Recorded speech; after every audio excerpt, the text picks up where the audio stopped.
গপ্পসপ্পর আজকের গল্প মায়া বসুর সিকান্দার বেগের প্রতিকৃতি। গল্প পাঠে আমি নীল, শব্দ সংযোজনায় গৌতম বিশ্বাস। শুনছেন সিকান্দার বেগের প্রতিকৃতি।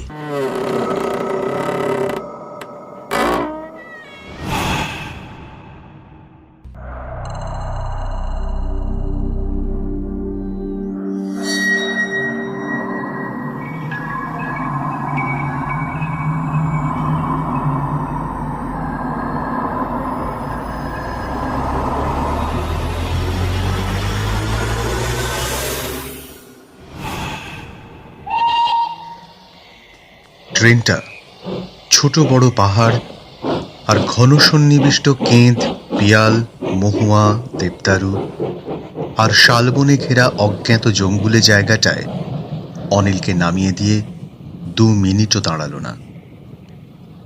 পড়ন্ত রোদের শেষ আলো তখন সবচেয়ে উঁচু পাহাড়ের মাথায় গড়িয়ে পড়েছে।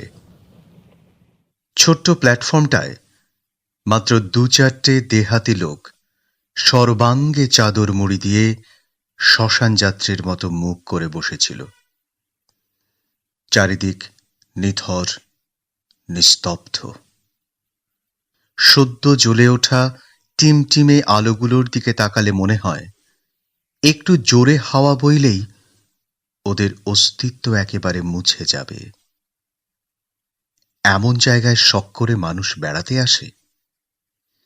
জায়গাটা চারিদিক তাকিয়ে দেখে হতাশ হয়ে গেল অনিল। কলকাতা থেকে অতনুর আকস্মিক অন্তর্ধান, তার কয়েকদিন পরেই তাকে একখানা আর্জেন্ট টেলিগ্রাম করে এখানে টেনে আনার কোনো অর্থ খুঁজে না পেয়ে মনে মনে ও খুব বিরক্ত হয়েই ছিল। অতনু তো জানে অনিল বড় একটা কোথাও যায় না। ওর তো অনিলকে নিতে আসা উচিত ছিল। ব্যাগটা কাঁধে ঝুলিয়ে সুটকেসটা হাতে নিয়ে গেট পেরিয়ে ও সোজা একটা রিকশায় উঠে বসে বলল, মণিকুঠিতে নিয়ে চলো। রিকশাওয়ালা একবার ভুরু কুঁচকে ওর মুখের দিকে ভালো করে তাকালো। তারপর কোনো কথা না বলে আঁকা বাঁকা জঙ্গলি পথ ধরে চলতে শুরু করল। মণিকুঠির কাছে এসে রিকশা থামতেই বাড়িটার দিকে ভালো করে তাকিয়ে স্তম্ভিত হয়ে গেল অনিল। কি সর্বনাশ! ঘন জঙ্গলের ভেতর এই ভাঙাচোরা পোড়ো বাড়িটার মধ্যে অতনু কি করতে এসেছে? আর্টিস্ট মানুষ, ছবি আঁকার বাতিক আছে, কিন্তু সেজন্য বাড়ির কাউকে না জানিয়ে হঠাৎ এই পাণ্ডববর্জিত জায়গায় জনহীন এমন একটা জীর্ণ বাড়িতে ও কি করতে এসেছে? আর অনিলকেই বা এমনভাবে টেলিগ্রাম করে টেনে আনলো কেন? রিকশা ভাড়া মিটিয়ে অনিল বাড়ির ভেতর ঢুকল। কোথাও কেউ নেই। চেঁচিয়ে ডাকলো, অতনু, এই অতনু, তুই কোথায়? এসে গেছিস? যাক, বাঁচলাম। আয়, এ ঘরে আয়। অতনু তাড়াতাড়ি একটা লণ্ঠন হাতে নিয়ে ঘরের ভেতর থেকে বারান্দায় বেরিয়ে এসে খুশি ভরা গলায় ওকে অভ্যর্থনা জানালো। সাবধানে উঠোনের জঙ্গল পেরিয়ে ভাঙা বারান্দার ওপর উঠে অনিল অতনুর পেছন পেছন সামনের ঘরে ঢুকল। ঘরটা হল ঘরের মতো বড়। চেহারা পলেস্তারা খসা বাইরের মতোই, চুনবালি খসা। ফাটা মেঝে, সারা ঘরময় কেমন একটা স্যাঁতসেঁতে গন্ধ। হলের দুদিকে 2খানা তক্তাপোষ, তার উপর তোশক, চাদর, বালিশ। একপাশে জামা কাপড় রাখার আলনা, জলের কুঁজো, গ্লাস, টেবিল, চেয়ার। টেবিলের ওপর খান কতক বই, শেভিং সেট, আয়না, চিরুনি, এটা সেটা টুকটাক জিনিসপত্র। রাস্তার দিকের জানলার কাছে অতনুর ছবি আঁকার সরঞ্জাম, রং, তুলি, ক্যানভাস, ইজেল ইত্যাদি। আরো কিছু কিছু জিনিসপত্র অগোছালোভাবে এদিকে ওদিকে ছড়ানো। হাতের ব্যাগ দুটো একপাশে রেখে হলের চারিদিকে তাকিয়ে বেজার মুখে অনিল বলল, যেমন বাড়ির ছিঁড়ি তেমনই ঘরের চেহারা। এটা আমার পিসির বাড়ি, বেওয়ারিশ পড়েছিল, তাই এখানে এসে উঠেছি। আর এখানে কেন এলাম সব বলবো। তোকে টেলিগ্রাম করে এমনি ডেকে আনিনি। আগে ট্রেনে জামা কাপড় ছেড়ে হাত মুখ ধুয়ে নে। বারান্দায় বাথরুমে জল তোলা আছে। বীরজু বাজারে গেছে।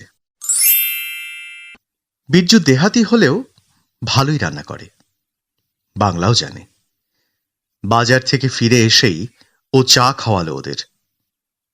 তারপর রাত 8টা বাজতে না বাজতেই আবার ওদের মাংসের ঝোল, গরম ভাত, আলু ভাতে ঘি সব কিছু যত্ন করে খাইয়ে টুকিটাকি কাজকর্ম সেরে ঘরে ফেরার জন্য প্রস্তুত হয়ে অতনুর সামনে এসে দাঁড়ালো।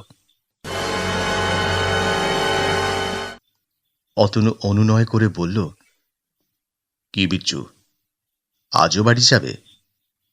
বীরজু মাথা নাড়াতে নাড়াতে উত্তর দিল, না দাদা বাবু, আমি থাকবো নাই, কাল সকালেই আসবো, চা খাবার করে দিব। তবে যাও, মশারি দুটো ভালো করে ফেলে রেখেছ। অতনু যেন রাগ করেই অন্যদিকে চলে গেল। অবাক অনিল বলল, সে কি বিচ্ছু, তুমি রাত্রে বাড়িতে থাকো না? অতনু একাই থাকে? বীরজু চাপা গলায় বলল, দাদা বাবু, আগে আমি, আমার পরিবার, আমরা তো বরাবরই থাকতাম এ বাড়িতে, কিন্তু বড় দাদা বাবু আসার পর থেকে আর থাকতে পারলাম নাই। থাকতে পারলে না কেন? সে আমি কিছু বলবেক নাই, রাত্রিরেই মালুম হবে। তারপর আরো গলা নামিয়ে বলল, শুনুন ছোট দাদা বাবু, যদি ভালো চান তো কাল সকালেই বড়দাদা বাবুকে নিয়ে কলকাতায় চলে যান। অনিল বীরজুর চোখে মুখে এক অপরিসীম আতঙ্কের ছায়া দেখতে পেয়ে কিছুটা আন্দাজ করে বলল, কেন? এই পোড়ো বাড়িটা বুঝি ভূতের বাড়ি? না না দাদা বাবু, বাড়িটা ভাঙা চোরা, জঙ্গলের মধ্যে হলেও আমি তো এইখানে পরিবারকে নিয়ে অনেক বছর আসি।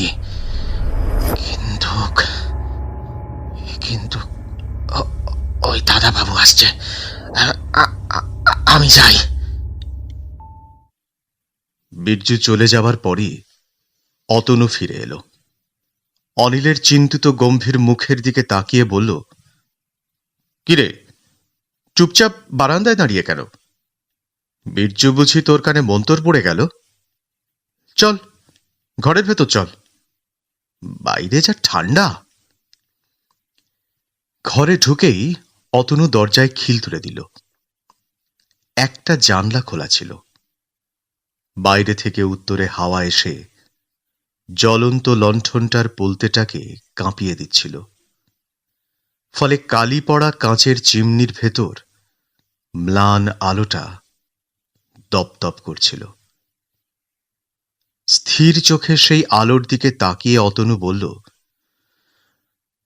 জানলাটা বন্ধ করে দি, কি বলিস? অনিলের সম্মতির অপেক্ষা না রেখেই অতনু জানলাটা বন্ধ করে টেবিলের পাশের চেয়ারটায় বসে পড়ল। ফেব্রুয়ারির শেষ, শীতটা বেশ জাঁকিয়েই পড়েছে। অনিল বিছানার মধ্যে সর্বাঙ্গে কম্বল জড়িয়ে বসে প্রশ্ন করল, এবার সত্যি কথাটা বলো দেখি বাপু, এই জঙ্গলের মধ্যে তুমি শখের ছবি আঁকতে এসেছো, বেশ করেছ, কিন্তু আমাকে টেলিগ্রাম করে এমন ভাবে এখানে টেনে আনলে কেন? অতনু টেবিলের ওপর থেকে সিগারেটের প্যাকেট দেশলাই টেনে নিয়ে নিজে একটা সিগারেট ধরিয়ে অনিলকেও একটা ধরিয়ে দিয়ে নিঃশব্দে হাসল। হাসিটা খুব ফ্যাকাশে, নিষ্প্রাণ মনে হলো অনিলের। কিরে, কথার জবাব দিচ্ছিস না কেন? অনিল ধোঁয়া উড়িয়ে আর একবার তাগাদা মারল। কাল শুনিস। আজ সারাটা দিন ট্রেনে ধকল গেছে, কাল সকালে বলবো। তবে বলবার মতো তেমন কিছু ঘটেনি। যেটুকু ঘটেছে তাই বল, এখনই শুনবো। যদি বলি একা থাকতে ভালো লাগছিল না, বিশ্বাস করব না। অতনু কেমন যেন নার্ভাস হয়ে পড়ল। তাড়াতাড়ি জবাব দিল, প্লিজ কাল সব শুনিস। চেয়ার ছেড়ে উঠে অতনু লণ্ঠনটা ঘরের কোণে সরিয়ে রাখল। তারপর মশারি ফেলে নিজের বিছানায় কম্বল মুড়ি দিয়ে শুয়ে পড়ল। রাত এখন 9টাও বাজেনি। পোড়ো বাড়িটার চারপাশে বুনো গাছগাছালির জঙ্গল থেকে তক্ষক ডাকছিল। ঝিঝির বিচিত্র ঐক্যতান ভেসে আসছিল। বাতাসে শুকনো পাতার মর্মর্ধ্বনি উঠছিল। আর থেকে থেকে শেয়াল খাটাসের ছুটোছুটির শব্দ শোনা যাচ্ছিল। এসব শব্দই অন্ধকার রাতে স্নায়ুকে শিথিল করে দেয়। শরীর মন হিম হয়ে যাওয়া এই নিস্তব্ধতা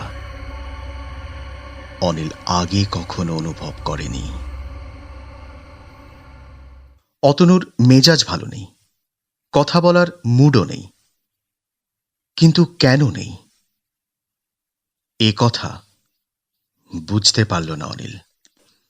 এক অদম্য কৌতূহল নিয়েই ওকে কাল সকাল পর্যন্ত অপেক্ষা করতে হবে। এ কথা ভেবে ওর ভীষণ রাগ হচ্ছিল। অতনু রায় নামকরা চিত্রশিল্পী। বহু নামী আর্ট গ্যালারিতে বহুবার ওর একক চিত্র প্রদর্শনী হয়েছে। কিছুদিন ধরে এক নতুন পদ্ধতিতে ও পরীক্ষা নিরীক্ষা চালিয়ে যাচ্ছে। আধুনিককালের চিত্রশিল্পীদের মাঝে অতনুর খ্যাতি প্রতিষ্ঠা অনেক নামী আর্টিস্টেরই ঈর্ষার কারণ। বিশেষ করে পোর্ট্রেটে অতনুর হাত অপূর্ব। দেশ বিখ্যাত কয়েকজনের প্রতিকৃতি এঁকে ও পুরস্কারও পেয়েছে। নতুন জায়গা, অচেনা পরিবেশ, একটা অস্বস্তি তো থাকেই। বিছানাটাও অনিলের মনোমতো নয়, তার উপর দারুণ ঠান্ডা। ঘুম আসছিল না ওর। লণ্ঠনটা দরজার পাশে ভূষকালি মেখে মিটমিট করে জ্বলছিল। তাতে ঘরের মাঝে আলোর থেকেও গা ছমছমে অন্ধকারই যেন বেশি। কেমন যেন অস্বস্তি বোধ করছিল অনিল। ঘুম আসছে না। ইচ্ছে হচ্ছিল অতনুকে ডাকে, কিন্তু অতনু সেই যে কম্বল মুড়ি দিয়ে শুয়ে পড়েছে, আর ওর কোনো সাড়া নেই। সত্যি ওর শরীর ভালো নেই। মাথা ধরেছে কিনা কে জানে। নানা চিন্তা করতে করতে নিজের অজান্তেই অনিল ঘুমিয়ে পড়ল। কতক্ষণ কেটে গেছে কে জানে। হঠাৎ একটা খসখসানির শব্দে অনিলের ঘুম ভেঙে গেল। তন্দ্রাচ্ছন্ন অবস্থার মধ্যেই ও টের পেল হলের ভেতরেই কে যেন অস্থির পায়ে ঘুরে বেড়াচ্ছে। এমন সশব্দে চোর ঘুরে বেড়ায় না। তাহলে ওকে ওকে বিমূঢ় অনিল চিৎকার করতে চেষ্টা করল, কিন্তু ওর গলা দিয়ে একটা শব্দও বার হলো না। সাহস করে চোখ খুলে শব্দের উৎসস্থলের দিকে তাকালো, কিন্তু কিছুই দেখা গেল না। লণ্ঠনটা কখন নিভে গেছে কে জানে। মাত্র কয়েক হাত দূরে অতনু শুয়ে আছে। সে কি এই শব্দ শুনতে পাচ্ছে না? অনিলের ইচ্ছে হলো বিছানা থেকে নেমে ওকে ধাক্কা দিয়ে টেনে তোলে, কিন্তু তাও সম্ভব হলো না। কেননা ভয়ে ওর হাত পা ঠান্ডা, অবশ হয়ে গেছে। অনিল আবার অন্ধকারের মধ্যে তীক্ষ্ণ তীব্র দৃষ্টিতে সেই শব্দের দিকে তাকালো। এবার মনে হলো যেন একটা জমাট বাঁধা অন্ধকার চলন্ত মূর্তির রূপ ধরে ঠিক অতনুর ক্যানভাসের আশেপাশে কি যেন খুঁজে বেড়াচ্ছে। হঠাৎ সেই চলন্ত মূর্তিটা থমকে দাঁড়ালো। তার একখানা হাত শূন্যে উঠল, যেন ও কাউকে ভীষণভাবে আঘাত করবে, খুন করতে চায়। অন্ধকার সয়ে যাওয়ায় অনিল তার হাতে একটা অস্ত্র দেখতে পেল, ছুরি বা ভোজালি। হাত নামল, পর মুহূর্তেই ফ্যাস করে একটা বিশ্রী আওয়াজ উঠল। অতনুর বিছানা থেকে সেই মুহূর্তেই জোরালো টর্চের আলো সেই ছায়ামূর্তির ওপর পড়ল। বিস্ফারিত চোখে অনিল দেখল একটা ক্রূর হিংস্র মুখ। চোখের পলক ফেলতে না ফেলতেই সেই ছায়ামূর্তি অন্ধকারে মিলিয়ে গেল। অনিলের মুখ থেকে একটা ভয়ার্ত আর্তনাদ বেরিয়ে এলো। ততক্ষণে অতনু বিছানা ছেড়ে নেমে লণ্ঠনটা জ্বালিয়ে দিয়েছে। সে আলোয় অনিলও যেন এক দুঃস্বপ্ন থেকে জেগে উঠল। লণ্ঠনটা উঁচু করে ধরে অতনু ইজেলটার সামনে দাঁড়িয়ে কি যেন দেখছিল। সেই দিকে তাকিয়ে অনিলও থমকে গেল।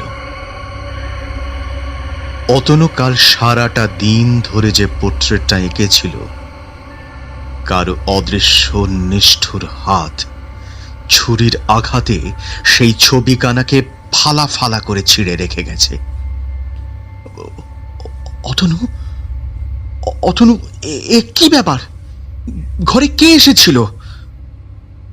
অনিলের কণ্ঠস্বর ভয়ে আড়ষ্ট। অতনু ছেঁড়া ছবিখানার উপর একখানা তোয়ালে চাপা দিয়ে নিজের বিছানায় এসে বসল। তার মুখ রক্তহীন, চোখের দৃষ্টি উদ্ভ্রান্ত।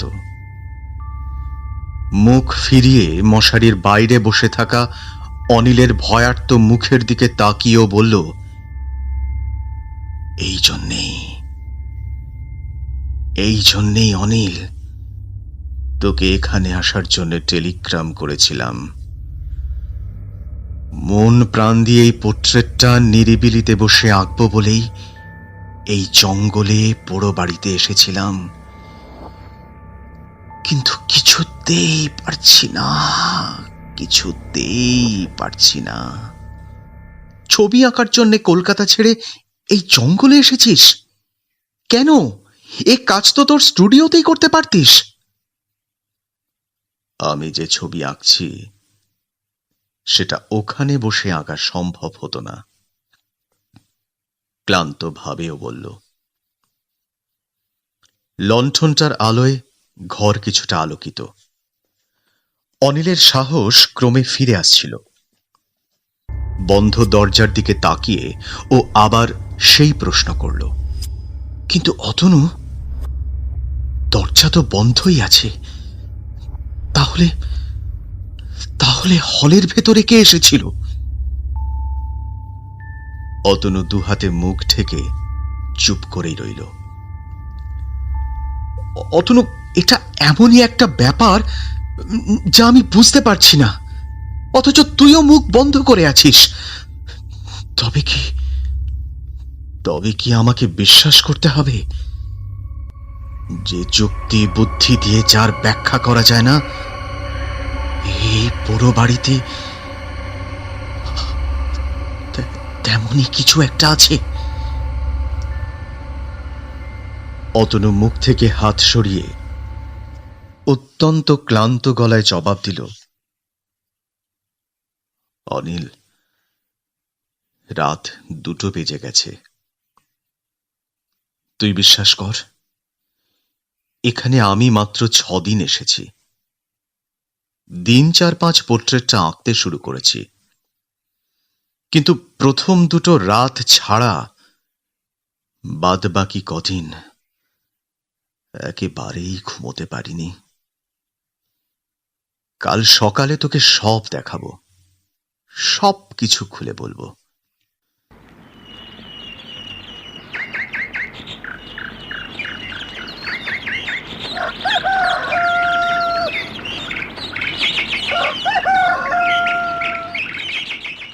পরদিন বেশ বেলা করেই ঘুম থেকে উঠল অনিল।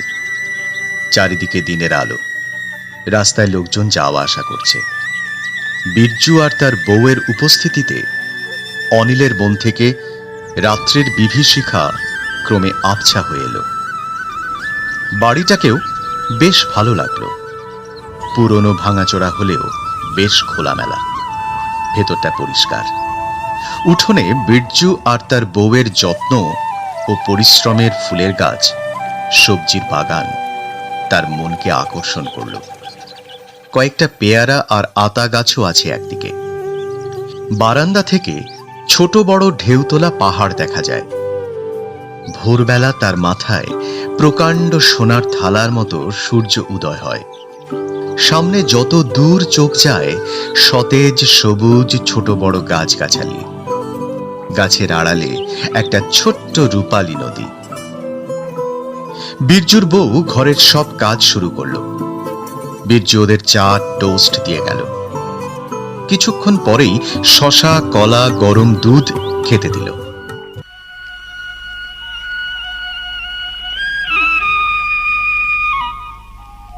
খেতে খেতে অতনুকে লক্ষ্য করছিল অনিল।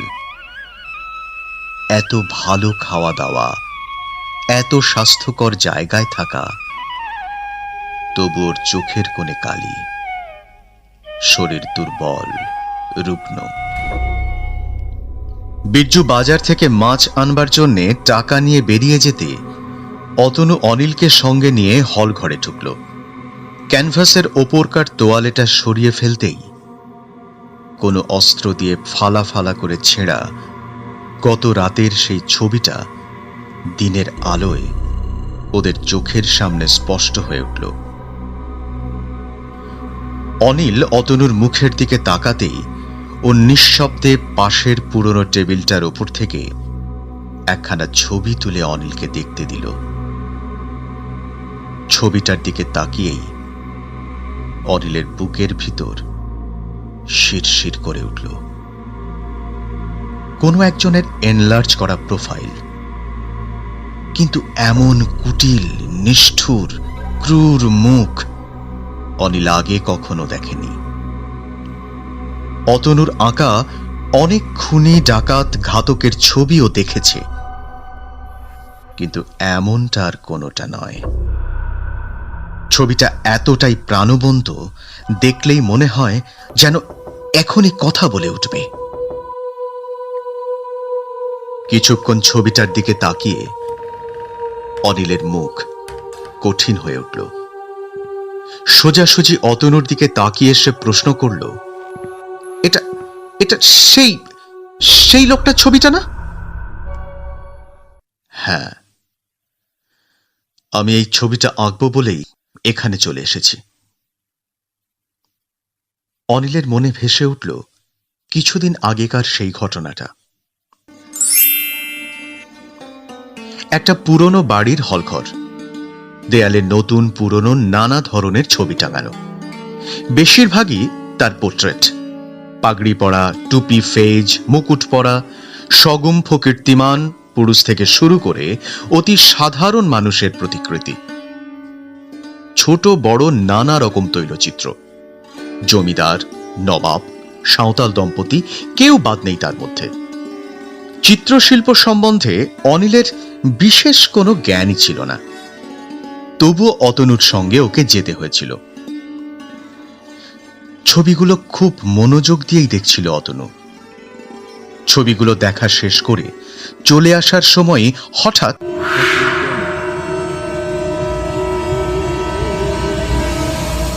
একটা কোণে অবহেলা উপেক্ষায় টাঙিয়ে রাখা বিবর্ণ একখানা ছবির দিকে নজর পড়েছিল অতনুর। ও দাঁড়িয়ে পড়েছিল। ওর সঙ্গে অনিলও থমকে দাঁড়িয়েছিল, তাকিয়ে দেখছিল সেই ছবিটা। বিকৃত, কুৎসিত, কুদর্শন একটা মুখের ছবি। অতনুর দিকে তাকিয়ে দেখেছিল সম্মোহিতের মতো অপলক চোখে ও সেই ছবিটার দিকেই তাকিয়ে আছে। একটু পরেই অতনু সেখান থেকে সরে গিয়ে প্রদর্শনীর এক কর্মকর্তার সঙ্গে কি সব বিষয়ে কথাবার্তা বলতে শুরু করল। সেসব কথার মধ্যে প্রথমে অনুনয় বিনয়, পরে তর্কাতর্কিও ছিল। অনিল বিরক্ত বিব্রত হয়ে অতনুকে ওখান থেকে একরকম জোর করেই টেনে বার করে নিয়ে এসেছিল। বাড়িতে ফিরে অতনু ছবিটার কথা খুলে বলেছিল। হিংস্র, নিষ্ঠুর দর্শন মুখের ছবিটা সিকান্দার বেগের। সিরাজউদ্দৌল্লাকে যে বন্দি অবস্থায় নিষ্ঠুরভাবে খুন করেছিল, এই লোকটা সেই মোহাম্মদী বেগের একমাত্র বংশধর। সিকান্দার বেগও নৃশংস চরিত্রের মানুষ। একবার কোন এক চিত্রকরের সঙ্গে পরিচয় হওয়ায় ওর খুব শখ হয় নিজের ছবি আঁকাবার। সেই শখের ফল বড়ই ভয়ঙ্কর হয়েছিল। ছবি শেষ হয়ে যাওয়ার পর সিকান্দার বেগ তার ছবি দেখে এতই ক্রুদ্ধ হয়েছিল যে সেই চিত্রকরকে হত্যা করেছিল। সেই ছবিখানা নষ্ট করার আগেই সিকান্দার বেগ নিজেও খুন হয়ে যায়। কে যে তাকে খুন করেছিল তা জানা যায়নি। সেই ছবিখানাই এত বছর বাদে বিবর্ণ হয়ে, অনেক হাত বদল হয়ে শেষ পর্যন্ত এই এক্সিবিশনে এসে পৌঁছেছে। ছবিটা দেখার পর থেকেই সেটাকে নতুন করে আঁকবার একটা ভয়ঙ্কর ইচ্ছা অতনুর মনে। কর্মকর্তার কাছ থেকে বেশ মোটা টাকা দিয়ে ছবিটা কিনতেও চেয়েছিল অতনু। প্রস্তাবে তিনি রাজি হননি। তখন অতনু তাকে একটা মোটা অঙ্কের টাকা দিয়ে দিন ৫-৭ জন্য ছবিটাকে ভাড়া করতে চেয়েছিল নিজে আঁকবার জন্যে। কিন্তু তার এ প্রস্তাবও তৎক্ষণাৎ নাকচ হয়ে যায়। ভদ্রলোক কেন যে এমন করলেন সে বিষয়ে ওকে কিছু বলেননি। পৃথিবীতে এত সুন্দর বিষয়বস্তু, এত জ্ঞানীগুণী মানুষ থাকতে অতনু যে কেন ওই খুনে লোকটার ছবির জন্য পাগল হয়ে উঠেছিল কে জানে। একেই বলে বাতিক। সেই অলক্ষণে ছবিটাই আজ এখানে। অনিল এবার প্রশ্ন করল, ছবিটা তুই কেমন করে পেলি? আমি ওটা চুরি করেছি। কেমন করে চুরি করেছি নাইবা শুনলি? তারপরই সোজা এখানে পালিয়ে এসেছি। কলকাতায় থাকলে পাছে ধরা পড়ি। ভেবেছিলাম ছবিটার ডিটেল ওয়ার্কগুলো শেষ করে ওটা আবার যথাস্থানে রেখে আসব। কিন্তু তুই শুনলে অবাক হবি। ছবিটা দিনের বেলা আঁকছি আর রাত্রে রোজ এসে কে ওটাকে ছিঁড়ে নষ্ট করে দিয়ে যাচ্ছে। আজ বুঝেছি কে অমন করে ছবিটা নষ্ট করে দিয়ে যাচ্ছিল। অবাক অনিল বলল, কাল রাতে কে এসেছিল ঘরে? সিকান্দার বেগের আত্মা।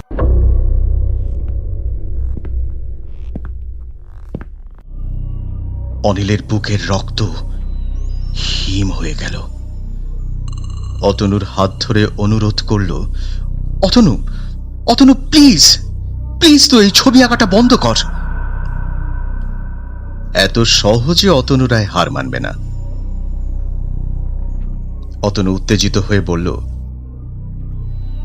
আমি বুঝেছি যে আর্টিস্ট সিকান্দার বেগের ওই পোর্ট্রেটটা এঁকেছিলেন তিনি ওর স্বভাব চরিত্র, ওর প্রকৃতি যথাযথ ফুটিয়ে তুলতে পারেননি। আমি পারব। ওর রক্তলোলুপ খুনি স্বভাব আমি ওর মুখের প্রত্যেকটি রেখায় রেখায় ফুটিয়ে তুলবই। না অতনু, না, তোকে আমি এ কাজ করতে দেব না। তুই তো জানিস যিনি ওর এই পোর্ট্রেটটা এঁকেছিলেন তার কি দশা হয়েছিল। হাসল অতনু। একটা জীবন্ত মানুষ যা করতে পারে অশরীরীর পক্ষে তা করা একেবারেই অসম্ভব। আমার কাজ পণ্ড করে ও আমাকে বারে বারে ভয় দেখাচ্ছে, কিন্তু ও অতনু রায়কে চেনে না। ওর ছবি আমি আঁকবই। শুধু তুই যদি মাত্র 2-3টে দিন আমার কাছে থাকিস।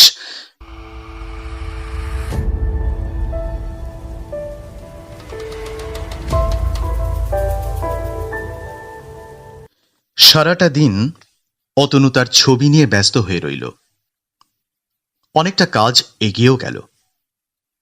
অনিল আসার পর থেকেই ওর মনটা ভালো, তাই বেশ দ্রুত গতিতেই প্রাথমিক কাজগুলো শেষ হলো। সারাটা দিন একটানা কাজ করে ও যখন উঠল তখন ক্যানভাসের বুকে সিকান্দার বেগের চেহারার আদল স্পষ্ট ফুটে উঠেছে। চোখ দুটো জ্বলন্ত, মুখের রেখায়, নাকের পাশের ভাঁজে ভাঁজে, ভুরুর ভঙ্গিতে আর পুরু ঠোঁটের কুটিলতায় এমনই একটা হিংস্র ভাব ফুটে উঠল যে বেশিক্ষণ আর ওই ছবির দিকে তাকিয়ে থাকা যায় না। অন্য কদিনের মতো বিরজু 9টা বাজতে না বাজতেই ওদের রাতের খানা খাইয়ে বাড়ি চলে গেল।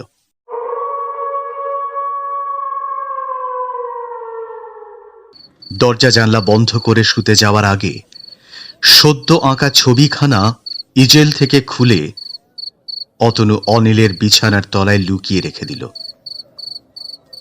অনিল অবাক চোখে ওর দিকে তাকিয়ে আছে দেখে হেসে বলল, তোর ওপর তো সিকান্দার বেগের রাগ নেই, তোকে তাই সন্দেহই করবে না, তাই এখানে রাখলাম।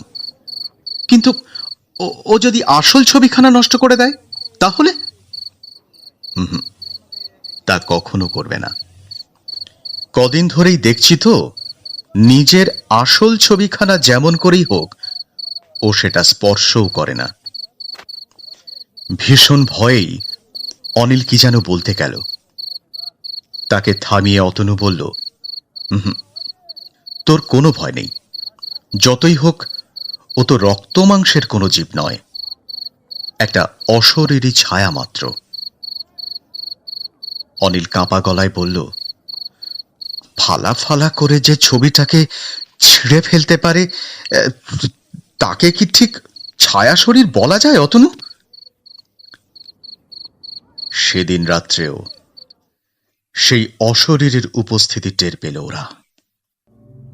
টের পেল সে সারা ঘরময় ঘুরে বেড়াচ্ছে, কি যেন খুঁজছে কিন্তু খুঁজে পাচ্ছে না। দুজনে মরার মতো কম্বল মুড়ি দিয়ে পড়ে থাকলো। কিছুক্ষণ পর বোধহয় ব্যর্থ হয়ে সেই প্রেতাত্মা হলঘর ছেড়ে উধাও হয়ে গেল। ওরা দুজনে স্বস্তির নিঃশ্বাস ফেলে বাঁচল। আনন্দে অধীর হয়ে অতনু বলল, দেখলি তো যা বলেছিলাম, বোধহয় ও আর আমাদের জ্বালাবে না। অনিল বিরক্ত হয়ে জবাব দিল, ওসব জানি না, তোকে কিন্তু আমি মাত্র 2 দিন সময় দিচ্ছি। তারপর 2 দিন 2 রাত কেটে গেছে।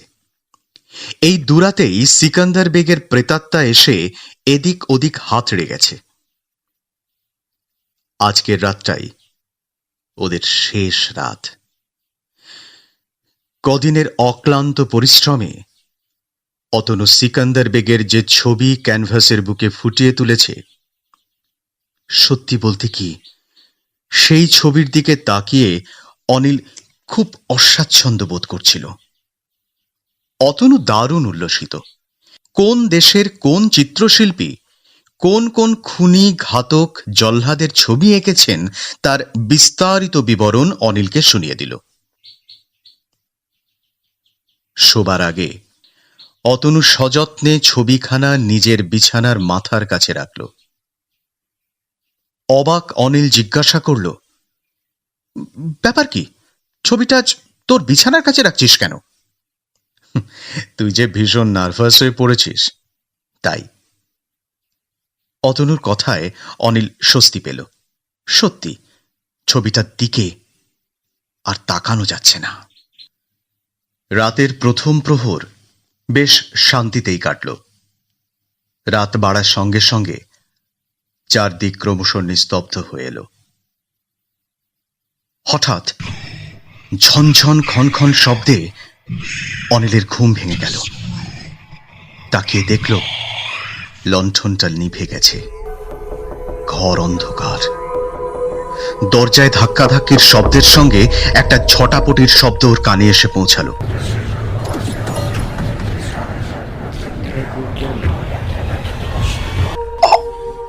অতনু! অনিল চিৎকার করে অতনুকে ডাকতে চেষ্টা করলো, কিন্তু ওর গলা দিয়ে একটা আর্ত গোঙানি ছাড়া আর কোনো শব্দই বেরোলো না। পরক্ষণেই অতনুর আর্তনাদে বন্ধ ঘরের সীমা ছাড়িয়ে বাইরের জ্যোৎস্না প্লাবিত অরণ্য প্রান্তরে ছড়িয়ে পড়ল।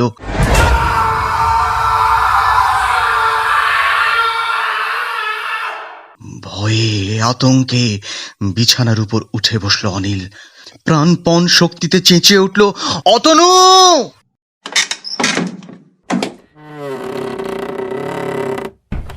বন্ধ দরজাটা হঠাৎ খুলে গেল।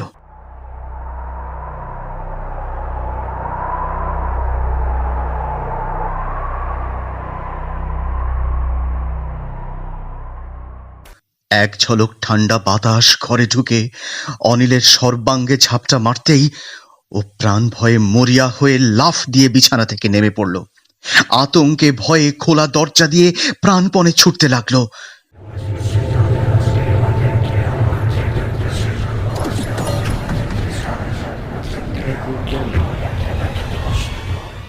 বিরজু আশেপাশের বাড়ির লোকজনদের সঙ্গে নিয়ে অচেতন অনিলকে খুঁজে বার করে যখন বাড়ি পৌঁছালো, তখন ভোর হতে আর দেরি নেই। খোলা দরজা দিয়ে হলঘরের ভেতরে ঢুকে সবাই থমকে দাঁড়িয়ে পড়ল। সারা ঘর লণ্ডভণ্ড, যেন প্রচন্ড একটা ঝড় বয়ে গেছে। মেঝের উপর ভাঙা ফ্রেমের চূর্ণ বিচূর্ণ কাঠামোটা পড়ে অতনুর আঁকা সিকান্দার বেগের সেই জিঘাংশু রক্তলোলুপ ছবিটা ছিন্ন ভিন্ন হয়ে ঘরময় উঠছে। মেঝের একধারে লুটিয়ে পড়ে আছে অতনু। ও বোধহয় ওর সৃষ্টিকে বাঁচাবার শেষ চেষ্টা করেছিল, পারেনি। ওর হাতের মুঠোর ভেতরে ধরা সিকান্দার বেগের সেই আসল ছবিটা দুমড়ানো মোচড়ানো, সেটাও অক্ষত নেই। সম্বিত ফিরে পেয়ে অতনু বিহ্বল দৃষ্টিতে তাকালো অনিলের মুখের দিকে। তারপর ক্লান্ত গলায় বলল, সিকান্দার বেগ তার ছোড়া হাতে নিয়েই এসেছিল। ও চায় না ওর ছবি কেউ আঁকুক। আমিও আর আঁকবো না রে, আমিও আর আঁকবো না।